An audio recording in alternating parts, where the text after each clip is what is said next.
June 23, 1950, 3:14 a.m. Bumpy Johnson's eyes opened in the darkness of his bedroom on Edgecombe Avenue. He didn't move, didn't reach for the lamp, didn't make a sound. Someone was in the apartment. He could hear the floorboard in the hallway, the one that creaked no matter how carefully you stepped. He had left it unfixed for exactly this reason. Bumpy's hand slid beneath his pillow and found the .38 he kept there.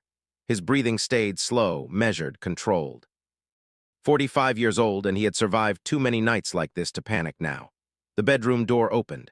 A silhouette filled the frame. The glint of a blade caught the streetlight coming through the window. 3 men, professional, silent. They had bypassed his security, picked his locks, made it all the way to his bedroom without triggering a single alarm. The lead man raised his knife and lunged. What happened next took less than 4 seconds.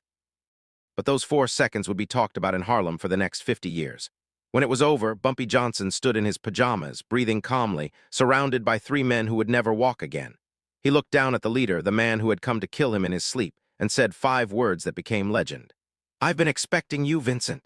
What nobody knew, what the police reports would never reveal, is that Bumpy Johnson had known about this assassination attempt for 11 days.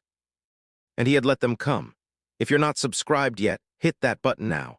This story is about to show you why Bumpy Johnson was the most dangerous man in Harlem, and it had nothing to do with how fast he could pull a trigger. To understand what happened that night on Edgecombe Avenue, you need to understand what 1950 looked like for Bumpy Johnson and why some very powerful people had decided he needed to die. By 1950, Bumpy Johnson had been running Harlem for nearly 2 decades.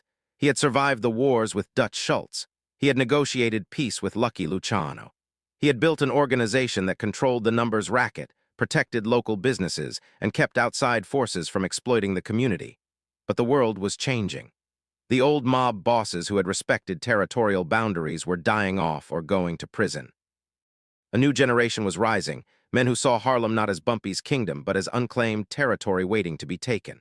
The most aggressive of these new players was Vincent Mangano, underboss of what would later become the Gambino crime family. Mangano was 52 years old in 1950, ambitious, ruthless, and convinced that the future of organized crime lay in expansion. He had already absorbed operations in Brooklyn and Queens. Now he wanted Harlem. The problem was Bumpy Johnson. Mangano had tried the diplomatic approach first. He sent emissaries to propose a partnership. Bumpy would keep running day-to-day operations, but the Mangano family would take 60% of the profits. In exchange, they would provide protection from federal authorities and other Italian families. Bumpy had listened politely. Then he had given an answer that made Mangano's representative go pale. "Tell your boss that Harlem belongs to Harlem. If he wants 60% of something, he should look in his own territory. There's nothing for him here." Mangano did not take rejection well. In his world, a black man refusing an Italian family's generous offer was an insult that demanded blood. He put out the word quietly, $25,000 for Bumpy Johnson's head. Another $10,000 bonus if it was done cleanly, without witnesses, without war. The contract attracted attention from professionals across the eastern seaboard, but most of them knew Bumpy's reputation. They knew about his network of informants. They knew about the bodies that had been found floating in the East River when previous attempts had failed.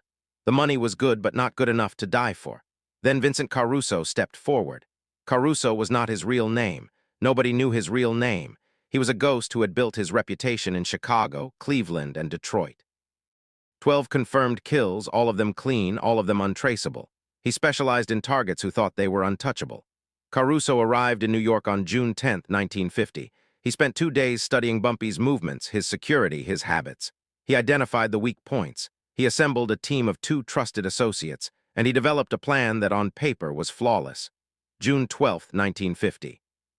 A warehouse in the Bronx, far from Mangano's usual operations, far from anywhere Bumpy's people might be watching. Caruso met with Mangano's representative to finalize the details. "Johnson sleeps at his apartment on Edgecombe Avenue," Caruso said, spreading photographs across the table. "He has 2 men outside the building, 1 in the lobby, and a reinforced door on his apartment. Standard security for a man in his position." "Can you get through it?" Caruso smiled. "His security is designed to stop a frontal assault. Nobody expects a ghost. We go in through the building next door, access his floor through the service corridor, and pick the locks on his back entrance. By the time his men outside realize something is wrong, it's already done." "When?"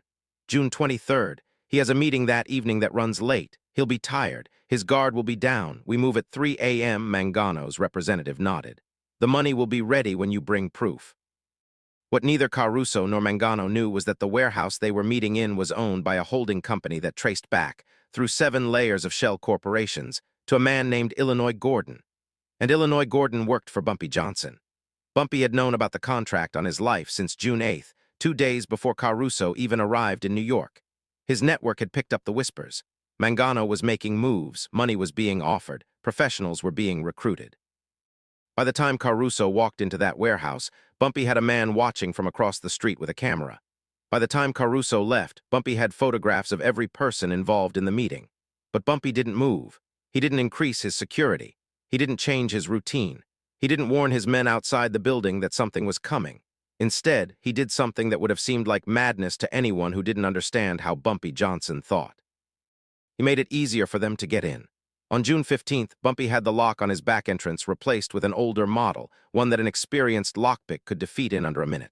On June 18th, he gave his lobby man the night off for June 23rd. On June 20th, he made sure his meeting ran an hour later than usual, ensuring he would be home at exactly the time Caruso had planned for.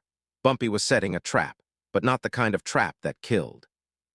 Bumpy had learned something over his decades in the game. Killing an assassin solved nothing. Another would come, and another. As long as the contract existed, as long as the money was on the table, someone would try for it. But if he could capture an assassin, if he could make that assassin talk, if he could send a message so devastating that no amount of money would convince another professional to take the job, then he could end the threat permanently. He needed Caruso alive. He needed Caruso to deliver a message. June 23, 1953, 14 a.m. Bumpy's eyes opened in the darkness. The floorboard creaked. 3 men entered his bedroom, knives drawn, expecting to find a man asleep and defenseless. What they found was Bumpy Johnson sitting up in bed, .38 in hand, waiting for them. "Gentlemen," Bumpy said calmly. "You're late." Caruso hesitated. That hesitation cost him everything. Bumpy's first shot took out the kneecap of the man on the left. His second shot did the same to the man on the right. The sound of the gunfire was deafening in the small room, but Bumpy had already warned his neighbors to stay inside that night. Nobody would call the police. Nobody would investigate. Caruso lunged with his knife, but Bumpy was already moving. He sidestepped the blade, caught Caruso's wrist, and twisted with a technique he had learned in the back alleys of Charleston 50 years ago. The knife clattered to the floor. A second twist and Caruso's shoulder separated from its socket. Caruso screamed. Bumpy released him, letting him fall to the floor beside his 2 associates. Then Bumpy walked to his closet, removed a robe, and put it on as casually as if he were preparing for a Sunday morning. "I've been expecting you, Vincent." Caruso's eyes went wide. "How do you know my name?" "I know everything, Mr. Caruso. I know you arrived in New York on June 10th. I know you stayed at the hotel in Roosevelt under the name James Miller. I know you met with Mangano's people on June 12th in a warehouse in the Bronx. I know the plan was to enter through the building next door and pick my backlock, which I should mention I had replaced specifically to make your job easier." Caruso's face went pale. "You wanted us to come.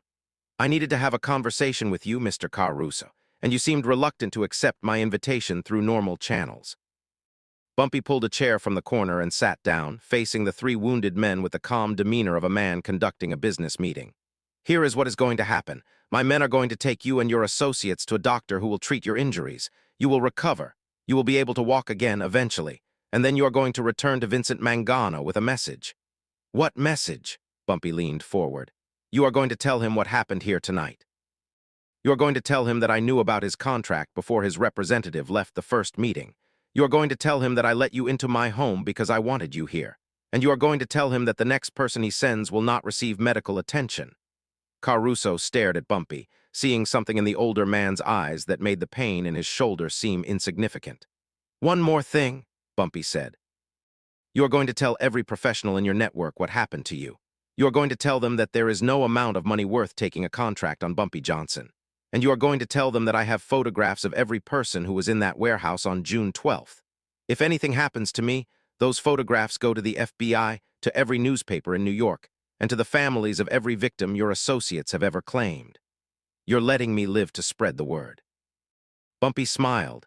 "I'm letting you live because dead men don't talk, Mr. Caruso, and I need you to talk. I need everyone to hear what happens when you come for Bumpy Johnson in the night." 2 hours later, Caruso and his associates were in a car heading back to the Bronx, their wounds treated, their spirits broken. Caruso would deliver the message exactly as Bumpy had instructed. He had no choice. He had seen something in that bedroom that no amount of money could make him face again. Word spread through the underworld with unprecedented speed. Within a week, every professional killer from Boston to Miami had heard the story. Bumpy Johnson had known about the hit. Bumpy Johnson had let them in. Bumpy Johnson had neutralized 3 men in 4 seconds and then sat down to have a conversation. The contract from Mangano sat unclaimed. No one would touch it. The $25,000 might as well have been monopoly money. Bumpy Johnson had done something more valuable than killing his enemies. He had made the very idea of attacking him seem like suicide. Mangano received Caruso's message in his office 2 days later. He listened without expression. When Caruso finished, Mangano was silent for a long time. He knew everything, Mangano finally said. From the beginning. From before the beginning, Caruso replied. He has people everywhere. I don't know how he does it. I don't know who's working for him. But he sees everything. Mangano canceled the contract that afternoon. He would never make another move against Harlem. When other families asked why, he gave a simple answer. Some territory isn't worth the blood. For Bumpy Johnson, the night of June 23, 1950, became another legend in a life full of legends. He had faced death in his own bedroom and turned it into a victory without taking a single life. He had shown that his power wasn't in his guns or his money or his muscle. It was in his mind. It was in knowing what his enemies would do before they did it. It was in being 3 steps ahead always. The men who had come to kill him walked away alive, but they walked away as messengers. They spread the word that Bumpy Johnson couldn't be touched. And that word, that reputation, protected him more effectively than any army ever could. Here's what Bumpy proved that night on Edgecombe Avenue. The most dangerous weapon isn't a gun. It's information, it's patience.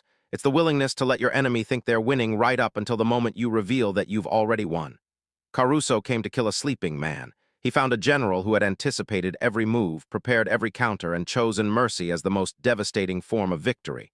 That's the difference between a gangster and a king. A gangster kills his enemies. A king makes his enemies work for him. If this story showed you something new about Bumpy Johnson, hit that subscribe button. We're telling the stories that got erased, the legends that got buried, the truths that need to be heard.